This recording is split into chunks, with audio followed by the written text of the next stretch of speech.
Hola, ¿cómo vamos? Hoy estamos en un nuevo diálogo de parques nacionales. ¿Cómo vamos? Y estamos con un invitado muy especial que se llama Rodrigo Botero. Todos ustedes ya saben quién es el gerente director de la Fundación para la Conservación y el Desarrollo Sostenible de una ONG muy valiosa, muy importante, que nos ha llevado durante muchos años a ser prácticamente los ojos más importantes de la Amazonía en Colombia. Rodrigo es una persona que ha venido dándonos una información muy relevante, muy valiosa para toda la gestión y la conservación de nuestros bosques amazónicos. Conoce la Amazonía como muy pocos en este país y por supuesto queremos invitarlo a que en el marco de cómo vamos, y particularmente en nuestra Amazonía y nuestros parques nacionales naturales que están ubicados allá, nos cuente un poco cómo ha evolucionado el proceso después de esa alerta temprana que emitimos en Semana Santa con relación a una conversación que tuvimos los dos en un Facebook Live, en donde pues, nos contabas y le contabas a todo el país, después de un viaje que hiciste, que estaba muy complicado el primer semestre del 2024. Ese día pues quedamos todos notificados de que la situación que estaba dándose en la Amazonía era compleja, preocupante. Coincidencialmente la ministra de Ambiente por los meses de abril ratificó esa preocupación tuya, advirtiendo que efectivamente las alertas tempranas de deforestación en el primer semestre del 2024 se habían disparado y que había una preocupación importante. Hace unos días tuvimos una respuesta asociada a lo mismo, en donde efectivamente se han encontrado en Chiviriquete algunas actividades complejas, en donde ha tenido que intervenir mucha parte del Estado para atender estas complicaciones. Entonces, Rodrigo, yo quisimos hacer este programa para que nos contaras un poco desde tu perspectiva de Semana Santa acá, qué ha pasado, qué está sucediendo, cómo ves tú este proceso. Gracias, Omar. Lo primero que hay que decir es que afortunadamente esa voz de alerta que se lanzó en Semana Santa coincidió posteriormente con los datos que el sistema de monitoreo de bosques y carbono del IDEAM nos ofreció, y es que efectivamente hay un cambio drástico en la tendencia en este año con respecto al aumento de la deforestación. Y en ese sentido, ya habiendo hecho varios recorridos en algunas zonas críticas, lo que he visto es que ese proceso se ha mantenido en el segundo trimestre y ya empezando el tercero de este año, en donde pues yo veo con una gran preocupación que hay una dinámica muy grande, particularmente en el arco occidental de Chiribiquete, ¿cierto? Entre la zona, digámoslo, del municipio de La Macarena, el río Guayavero, hacia la zona sur del Caguán, del río Caguán, más abajo de Cartagena, el Chairá. Ese eje es el que tiene en este momento una mayor intervención, una mayor transformación. Yo veo que, digámoslo, allí hay una enorme cantidad de área que fue deforestada, que ya fue adecuada en pastos, y que a mi manera de ver, probablemente en esta época de transición del invierno más fuerte hacia el periodo más suave del segundo semestre, podría estar entrando una gran cantidad de animales, de ganado, que claramente ya tienen un sitio y una disposición de enormes potreros que están dispuestos para recibir un hato ganadero que va a seguir creciendo seguramente después de esa pequeña pausa que tuvimos en el 2023. Es interesante ver cómo de alguna forma esta avance progresivo va a coincidir de alguna manera la alerta temprana del primer semestre con lo que va a empezar a suceder entre los meses de octubre y noviembre, que disminuyen las precipitaciones en la Amazonía, empiezan a cortar, y sobre los meses de enero, febrero y marzo se empieza a quemar. Es un poco como la coincidencia, y al final entonces casi que va a ser un año completo de actividad, o sea, de presión sobre nuestras áreas protegidas, Omar, y toda la Amazonía. O sea, la alerta es que estamos cambiando la tendencia, ¿sí?, normal que habíamos tenido histórica de primer trimestre muy fuerte y un último trimestre, particularmente diciembre, con nuevamente aumento. No, en este momento se está dando de manera continua en todo el año, y en ese sentido puedo señalar que además, pues porque el tema de la deforestación a veces solamente se mira en términos de los grandes potreros derribados, hay otro fenómeno que ha venido creciendo de manera constante, y es el tema del desarrollo de las trochas o los accesos viales. O sea, hoy por hoy, inclusive podría señalar que más que en los últimos 4 años, se empieza a ver que hay un aumento paralelo de una gran cantidad de nuevos accesos viales que se están dando en áreas que seguramente en los próximos 2 o 3 años se van a consolidar para pues entrar nuevas fincas y nuevos procesos de asentamientos humanos. También hay que señalar que está llegando población nueva al territorio. ¿Sí? Es muy importante señalar que en medio de la conflictividad social y armada que hay en este territorio, están llegando personas y en gran cantidad de muchas zonas del interior del país. ¿Sí? Hay una migración desde el Cauca que es importante señalar y tener presente. Hay migraciones también que vienen de la zona norte de los llanos orientales. O sea, tú señalas una migración, particularmente del departamento del Cauca, que está siendo sometido a una condición social compleja, difícil. ¿Está llegando gente de este departamento a ese territorio? Sí, pero además también hay unas migraciones no solamente de población mestiza, también de población indígena. Hay, digámoslo, una actividad allí que yo sentiría que no solamente corresponde a población vulnerable, que está entrando en el territorio y que se está manifestando esto en una conflictividad muy importante en la región amazónica. El último asunto que quisiera señalar en términos de lo que ha sucedido en este tiempo es que, bueno, con el tema de la fractura que ha habido dentro del grupo armado que viene sosteniendo diálogos con el gobierno nacional, que es el llamado Estado Mayor Central, allí también ha habido un elemento muy, muy importante de incremento de actividades de economías ilegales. Debo señalar que, por ejemplo, en todo este gran eje vial que conecta hoy por hoy, desde la zona del río Ariari hasta la zona del río Caguán, que esto es una zona gigante, allí hay una aparición y un desarrollo muy grande de nuevos cultivos de coca. Y eso, digamos, lo marca una tendencia que es diferente a otras zonas del país, en donde lo que hay es una crisis cocalera, crisis en la siembra, crisis en la producción, en la comercialización, y aquí no pareciera ser lo mismo.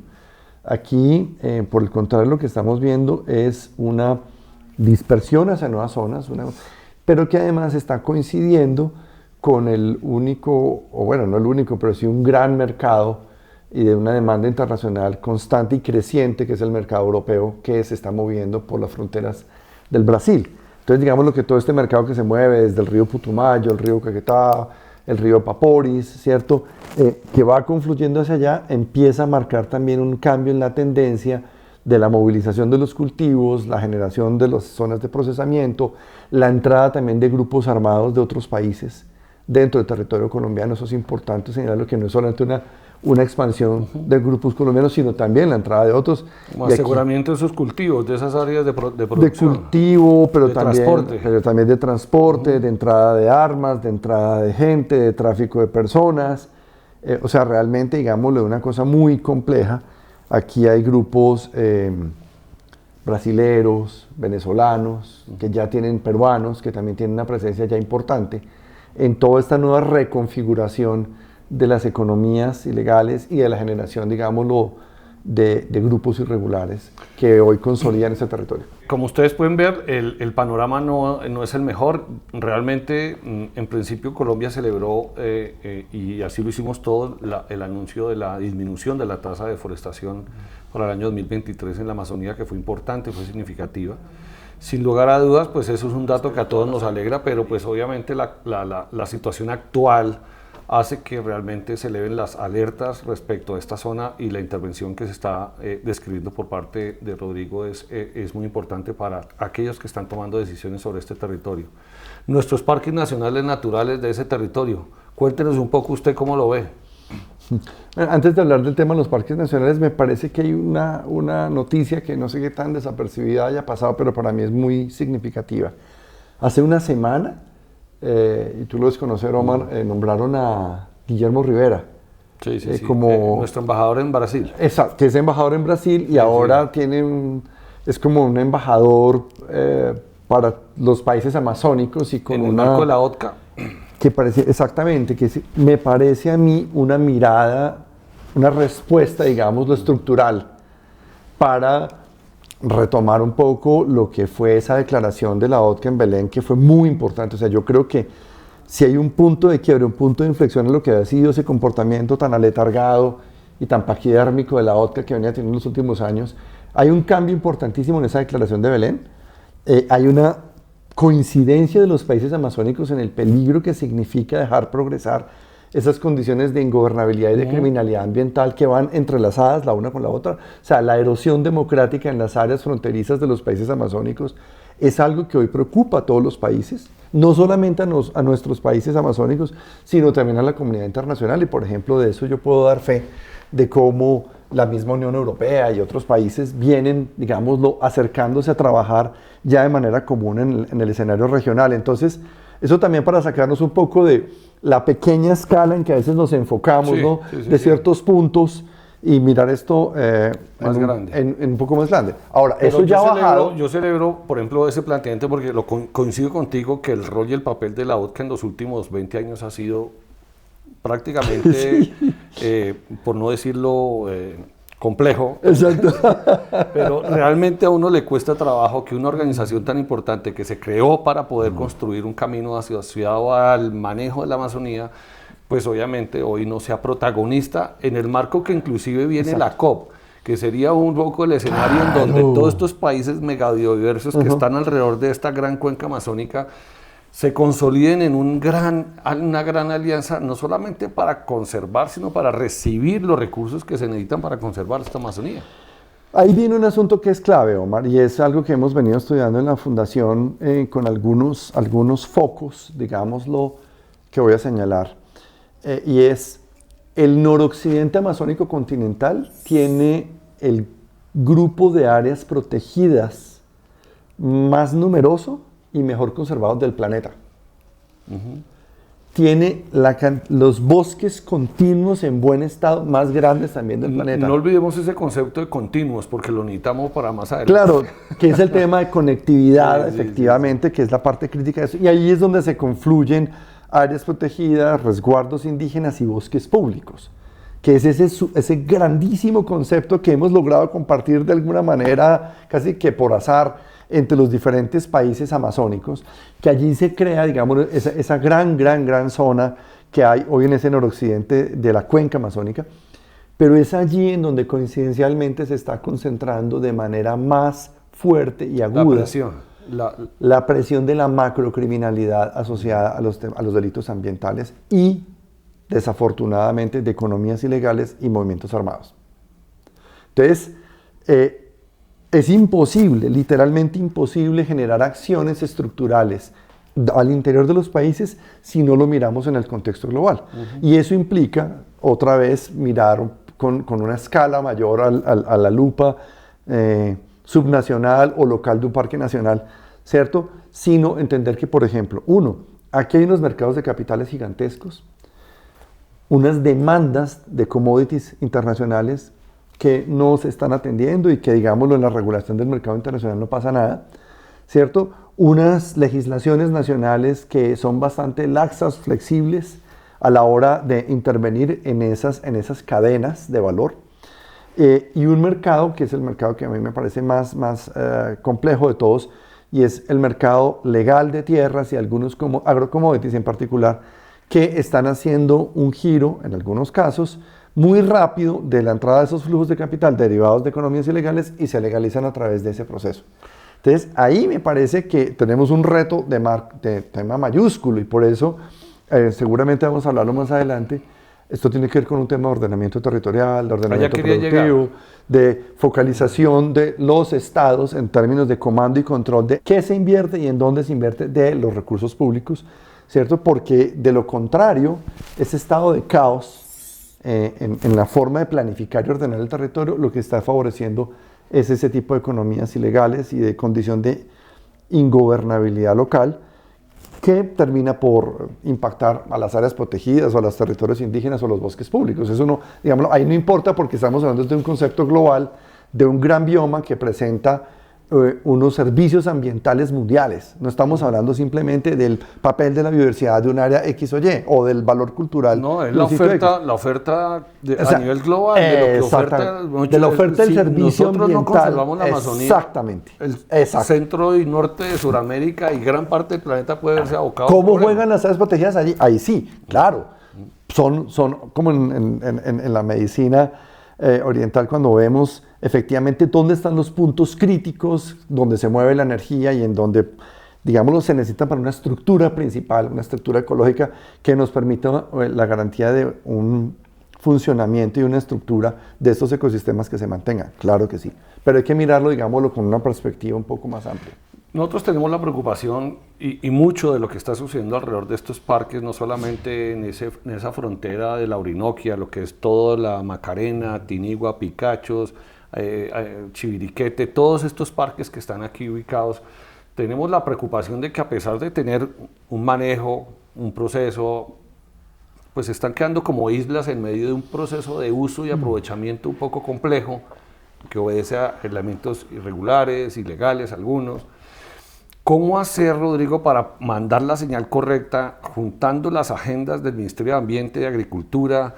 ¿Cómo lograr que se desarrollen actividades de ordenamiento de los usos del territorio de manera adecuada, en consonancia con lo que realmente representa la Amazonía y la importancia que esto tiene? Porque nos vamos a quedar con el tiempo, con unos parques muy bien delimitados, pero con unas islas sin conectividades ecosistémicas, sin aseguramiento de corredores, y simplemente como rodeado de una actividad productiva sin ningún sentido. Entonces, un poquito lo que diría uno, ¿qué hacer y qué paso consideras tú que se debe dar en el marco del ordenamiento de los usos del suelo? Claro, es curioso, pero ante una situación de tanta presión, es en donde aparece una gran oportunidad y es todo un planteamiento de ordenamiento territorial, ordenamiento productivo que debería acompañar una nueva intervención para la estabilización de la frontera agrícola y para la preservación de esa gran masa boscosa que genera la seguridad climática del país y gran parte del continente. ¿A qué me refiero? Nosotros tenemos unas zonas ya sustraídas que deberían ser inmediatamente intervenidas en términos de generación de procesos de adjudicación de tierras y de derechos, tanto individuales como colectivos, que además llevan muchos años en ese proceso. Lo segundo, deberíamos y podríamos trabajar también en un, llamémoslo, cordón o una gran área de amortiguación amazónica en donde la reserva forestal puede jugar un papel estratégico, dado que hoy tenemos herramientas que además acaban de ser aprobadas en el Congreso y en nuestra reglamentación, como pueden ser, uno, los procesos de creación de reservas campesinas sin sustracción. Las de la ley 160 del 94. Y para todos los efectos son las de reserva campesina. Exactamente. Y las que se pueden crear ahora dentro de la reserva forestal sin la sustracción. Las concesiones forestales campesinas. Tú estás planteando que dentro de la zona de reserva forestal de ley segunda se puedan consolidar zonas de reserva campesina en el marco de un plan de trabajo armónico. Y manteniendo el bosque. Manteniendo el bosque como uso fundamental, claro, como bosque en pie. Pero incorporando medidas económicas, sostenibles, hablando de bioeconomía, si se quiere, mirando el bosque de otra manera, que no sea vacas. Exactamente, que no sean vacas, de acuerdo. Es cómo hacerlo. Sí. Me parece a mí que en ese sentido hay un camino interesante. Yo veo una oportunidad en ese mecanismo financiero que se nombraron, que se llama, creo que Fondo para la Vida. Me parece un esfuerzo grande, me parece que hay unos recursos, me parece que el sector ambiental debería decir, bueno, yo cojo esa bandera de manera articulada con el Ministerio de Agricultura para decir, bueno, ¿cómo generamos la cadena de valor para el manejo forestal sostenible dentro de esas áreas? Consolidar las poblaciones que existen allí, ¿cierto? Probablemente, si no todas quieren trabajar en el modelo de reservas campesinas, también puede existir el modelo de titulación verde, que hasta donde tengo entendido, las dos ministras también ya tienen consensuado un proyecto de ley al respecto, en donde además también se mantiene el principio del mantenimiento de la cobertura forestal como el elemento esencial en el reconocimiento de esos derechos. También existe la modalidad de las concesiones forestales campesinas, que es ese modelo tan maravilloso que se ha trabajado en Centroamérica y que ha dado unos resultados enormes frente a la conservación y el desarrollo. Te agregaría algo, Parques Nacionales debería trabajar no solamente mirando hacia adentro del parque, sino mirando cómo aseguramos esas relaciones hacia afuera del parque para dar lugar a un buen proceso de conservación con todas estas figuras de ordenamiento. Por allá en el año 2008, yo era funcionario y tú también. Y si te acuerdas, Omar, fue la primera vez que en una circunstancia similar a esta, y por eso a veces me parece que es importante recordar las lecciones de la historia. En esa época se promovieron desde parques nacionales dos de las principales reservas campesinas que hoy en día existen alrededor de la Macarena, que son la del Ariari Güejar y la... Pato Valsillas. No, y la de Lozada. Pato Valsillas es otro lado, exactamente. Sí, Andes, sí.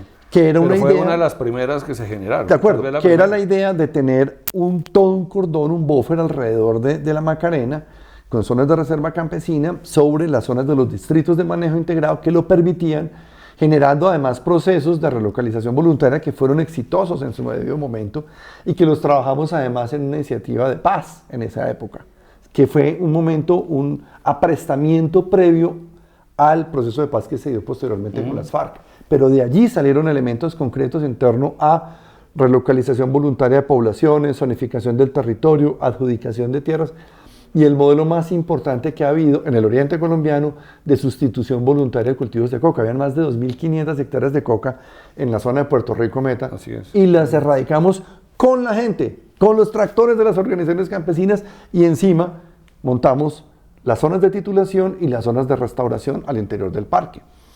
Y o sea, sí se puede sí hacer, sí se puede construir, claro. Pero un poquito lo que yo te quería llamar la atención, después de esta historia que tú nos das cuenta y nos relatas, es que definitivamente las agendas del Estado no pueden seguir siendo titulares si no se logra llegar al territorio y ver realizaciones donde la gente empieza a generar confianza que efectivamente hay un camino. Porque estamos viendo que de alguna manera las agendas se muestran, se publican, pero no hay evidencia clara de que realmente esto esté transformando. Y lo digo porque, fíjate que con el acuerdo de paz se acordó la zonificación ambiental participativa. Y esto no se ha logrado terminar, de alguna manera, por lo menos concretar en un proceso, un trabajo serio de discusión en donde todas estas figuras de ordenamiento realmente se acomoden, se ajusten, se concreten y la gente empieza a construir un futuro sobre eso, real, pero no lo estamos viendo. Yo quiero, en medio de toda esta, digamos, todas estas presiones y esta situación tan difícil, yo quiero ver una oportunidad.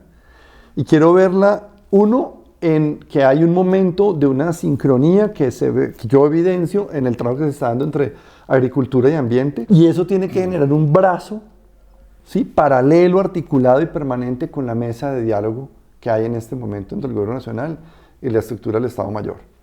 ¿Por qué? Porque es que estamos hablando de una zona concreta, tan concreta como la que hablamos cuando tú me dijiste que ha pasado de Semana Santa hasta acá, es de esa zona de la que estamos hablando. Estamos hablando de unas zonas que tienen una potencialidad ambiental, una potencialidad productiva, una potencialidad social, una intervención, unos ojos de la cooperación internacional, un patrimonio de la humanidad como Chiribiquete y una posibilidad. En tierra hay tierras y bosques para poder generar derechos y un acuerdo social alrededor de ello. Me parece que es, así como dices tú, urgente llevar esto, digámoslo, a un plan de intervención. A mí me parece, por ejemplo, que, hay una audiencia ambiental planteada en la mesa de diálogo en el cual esto debería ser parte, digámoslo, estructural de esta vaina. Y eso tendría que tocar, bueno, ¿qué va a pasar con las áreas de las zonas sustraídas? ¿Qué va a pasar con la zona de reserva campesina que ya existe, la de Guaviare, sobre el río Guayavero? ¿Qué va a pasar en las zonas de reserva forestal? Si se van a trabajar de manera continua o no, cada organización quiere generar su proceso, dónde quiere la gente trabajar en figuras individuales o colectivas. Si no hay una agenda clara de intervención que amarre los municipios, las gobernaciones, agricultura, ambiente y la oficina de diálogo, estamos perdidos. Y de eso también me remito a lo que pasó en el 2008. Es que ahí había un seguimiento directo de orden presidencial, ¿sí?, que daba cuenta de que todas las agencias funcionaran con un mismo libreto. A mí me parece, y yo creería que estamos en un momento perfecto para que haya un anuncio de ese nivel, ¿sí? Porque pues, lo que pasó la semana pasada, un poco con un tema de una intervención que se hizo alrededor de unos puentes, ¿cierto? O sí, unos puentes que iban ingresando hacia la zona de Yaguara y a la zona de Chiribiquete, pues a mí me parece que es simplemente casi que un llamado de atención de la magnitud del problema, pero también de la necesidad de revertir ese problema de una ocupación desordenada, de un uso inapropiado para las condiciones del suelo, con respecto a la oportunidad de un proceso de generación de derechos territoriales y un modelo de uso. Yo siento también, Omar, que hay un momento que ojalá lo puedas explorar aquí desde este programa, con los gremios y en particular con un colega de la mesa de negociación, que es José Félix Laforí. Yo creo que además de José Félix, también el ex viceministro Botero, que ahora creo que es el director de la Asociación Colombiana de Exportación de Ganado.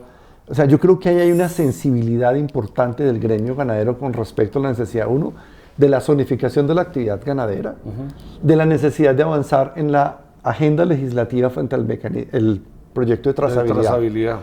Esos dos elementos, a mi manera de ver, son un impulso para un desarrollo de un proceso de ganadería sostenible zonificado y un cierre precisamente de una frontera en donde pues lo que hemos visto desafortunadamente es que en el mercado especulativo de tierras que hay detrás, pues obviamente el ganado es una forma fácil de la consolidación de ese mercado. Entonces creo que hay un trabajo con el Congreso, con los gremios, los dos ministerios, con la mesa de diálogos, por mencionar solamente los principales pilotos. Estos actores que tú señalas, todos deberían manejar el mismo argumento, sí, la misma razón, y es cómo construir ese modelo que tú planteas desde el centro hacia afuera, porque es con la gente que está allá, con comunidades indígenas, con comunidades campesinas, porque pues sí, nosotros desde aquí podemos hacer un proceso de visión estructural de hacia dónde queremos, pero si eso no tiene una apropiación real desde la comunidad, pues la agenda puede estar muy bien trazada y muy bien delineada, pero si no logramos que ellos sean los que de alguna manera lo autoricen, digo yo entre comillas, lo construyamos juntos, pues va a ser muy difícil, porque planes muchos desde aquí, pero allá en el territorio no, ninguno. Entonces yo sí digo me alegra saber que en cada mesa de negociación deberíamos tener en principio, como tú lo planteas, que el sector, entre comillas, quien maneja la oferta ambiental de este país, sea el centro de la discusión y no el que se tiene que acomodar a la discusión, que es un poquito lo que me parece pasó con relación al primer acuerdo de las FARC, que de alguna forma es el sector de ambiente le tocó ajustarse a una condición de negociación, y yo creo que al final no debería ser así, debería ser todo lo que tenemos en oferta es sobre lo que tenemos que discutir. De acuerdo. De hecho, el expresidente Santos reconocí hace unos días que él sentía, después de haber visto la evolución del acuerdo, que en el tema ambiental se habían quedado cortos. Y es clarísimo porque es que en la medida en que seguimos avanzando en medio de este proceso de crisis climática, de deterioro y de degradación de los ecosistemas, de pérdida de los servicios ambientales básicos, en donde estamos viendo cómo los eventos extremos cada vez nos pegan más duro, pues es evidente que esto tiene que ser un elemento central en toda la agenda de la política de paz. No es de una mesa de negociación, es en la política de paz. Pero en la agenda de todos los actores, Rodrigo, si uno define una agenda común, un punto común, Chiviriquete, por dar un ejemplo, todos nuestros parques, lo colocamos en el centro de la discusión, es a partir de ahí donde todos los sectores deberían empezar a visualizar hacia dónde caminar, pero no con actividades tradicionales como las que nos hemos imaginado, que es ganadería, y cuando esa aptitud de ese territorio puede no ser necesariamente ganadería, puede haber turismo, puede haber otros escenarios que podrían facilitar la conservación. De acuerdo, pero entonces eso nos lleva de una manera muy interesante a cómo la agenda ambiental de las mesas, seguramente, yo solamente puedo hablar desde la que participo, que es con el ELN, la discusión del ordenamiento ambiental y ordenamiento productivo del territorio está en el centro de ella. Y es allí en donde creo que eso debería ser extensivo y a todas las mesas. Es imposible, porque puedo decirlo también desde la otra perspectiva. El ejercicio que sí hemos hecho previamente es en el de identificar cómo hay una señal, hay una serie de marcas en el ecosistema, hay una serie de huellas en donde hay concentración de acciones de violencia y de conflicto armado.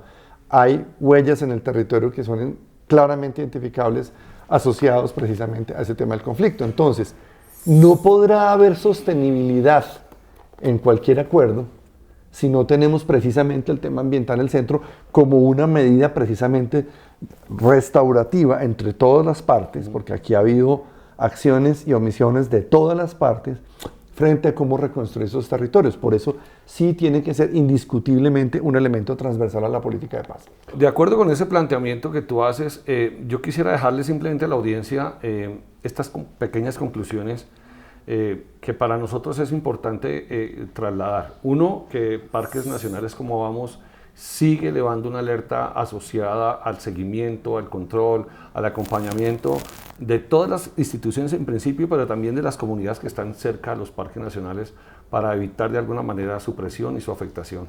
Para nosotros es muy importante que este último trimestre del año estén todas las alertas prendidas, porque es el momento en donde las precipitaciones disminuyen y es probable que se empiece a aumentar, por supuesto, la condición de afectación en estas áreas. Segundo, agradecerle a Rodrigo ese planteamiento de implementar esas figuras de ordenamiento de los usos del territorio en este territorio de manera armónica, con una agenda común entre el Ministerio de Ambiente, el Ministerio de Agricultura, de la mano juntos, en donde todas las instituciones en el territorio se vean juntas, trabajen juntas y procuremos procesos comunes en favor de las comunidades que están allí, pero resolviendo problemas que como este del uso es complejo. Entonces, yo simplemente quiero agradecerte, no sé si quieras agregar alguna situación adicional. Pues Omar, simplemente yo diría, es también un momento para entender que estas no son agendas independientes, no es que la agenda de paz vaya por un lado, la ambiental agraria por otro, la de transporte por otro, por solamente mencionar algunas, o la agenda de comercio exterior, o el desarrollo agropecuario. Lo que para la región amazónica también podría decir que se puede ver en el Caribe, en el Pacífico, en el Catatumbo, en el Arauca. Uno ve que hay planeación estratégica que no es propiamente del Estado. Es un dato preocupante. Es preocupante, pero es también la respuesta a esa ausencia de Estado. ¿Sí? Y ausencia, como tú la planteabas, de Estado participativo y legítimo. Entonces, ante esa ausencia, pues las regiones se van moviendo y con o sin actores ilegales, con o sin economías ilegales, pero la gente desarrolla sus procesos de planificación y en muchos casos esos procesos de planificación que se nota además que son de largo plazo, pues no necesariamente están contemplando esta narrativa de el patrimonio público ambiental. Estamos llegando tarde. Estamos llegando bien tarde.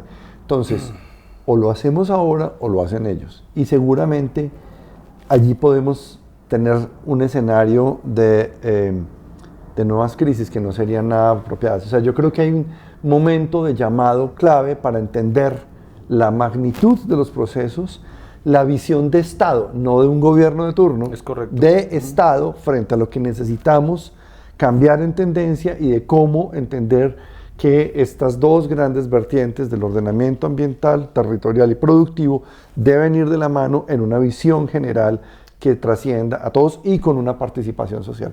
Eso es. Me parece relevante, como diría alguien muy importante, es lograr definir un acuerdo sobre lo fundamental, que es proteger la vida de todos con relación a la conservación de la Amazonía. Un saludo para todos, les agradecemos mucho su atención. Que nos acompañen en este proceso de valor agregado, de seguir mirando la gestión de nuestros parques nacionales naturales, su protección, su conservación, y muchas gracias en nombre de todo el equipo técnico de Parques Nacionales como